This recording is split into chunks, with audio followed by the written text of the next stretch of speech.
Hi, we're going to look at trigonometry, which is for right-angled triangles. It's not Pythagoras, it's about sin, cos and tan, but you need to learn your formula triangles beforehand. So the triangles, this is the most common way, SOH CAH TOA. Or you can try to remember, sense of humour can always help to overcome anxiety.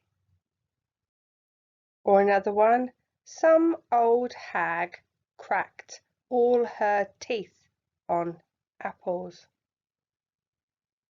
Now the triangles can be in any order, so you can have two old angels skipped over heaven carrying a harp. One for the older children, sex on holiday can always help the old aged. Curries are hot, try one and smile or how. Get the triangles, get trig.